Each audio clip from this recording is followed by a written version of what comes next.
Од денеска почнува процедурата за избор на нов јавен обвинител откако Куцевски вчера ја депонираше својата оставка. Според законската легислатива, постапката би можело да трае нешто повеќе од месеца, можеби и два, а за тоа време Советот на јавни обвинители ќе треба да го предложи името на новиот човек кој привремено ќе го води републичкото обвинителство, односно ќе го назначи како веде. Според законот, за јавен обвинител може да биде лице кој е државјанин на Македонија, активно да го владее македонскиот јазик, да има деловна способност, да има завршени правни студии и положен правосуден испит. Посебен услов за државен јавен обвинител е кандидатот да има непрекинат работен стаж од најмалку 10 години како јавен обвинител или како судија од областа на кривичното право.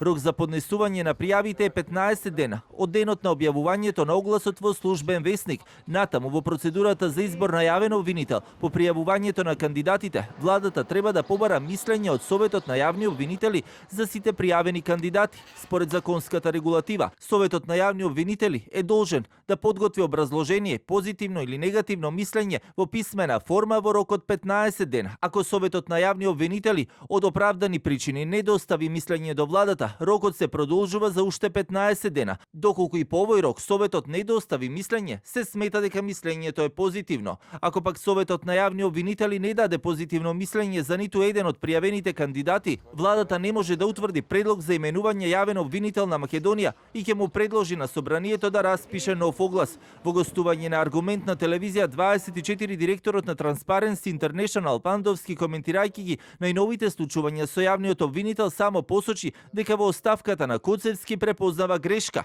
Мора да истекнам дека по мене, моје мислење дека е тоа голема грешка која јавниот обвинител ја направи. Вака, како што тој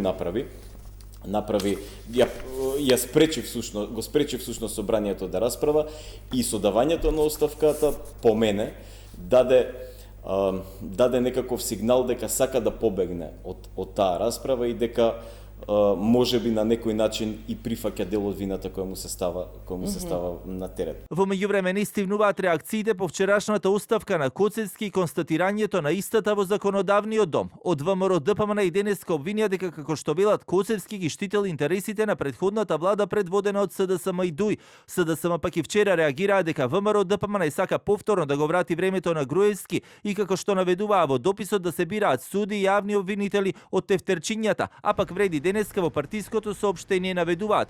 Влено оценува дека прекинувањето на функцијата на јавен обвинител означува крај на периодот што предизвикува длабока загуба во довербата во јавното обвинителство. Коалицијата Влен ќе инсистира процесот за избор на нов јавен обвинител да биде чист, транспарентен и ослободен од политички влијанија. Владиното образложение поради кој беше доставен предлогот за разрешување на Куцевски го темелеа на аргументи во кои наведуваа дека тој направил крупни професионални грешки при раководењето на јавното обвинителство, што доведува до нарушување на ефикасноста и функционалноста. Куцевски пак тврдеше дека работел професионално согласно капацитетите кои ги имало основното јавно обвинителство на располагање.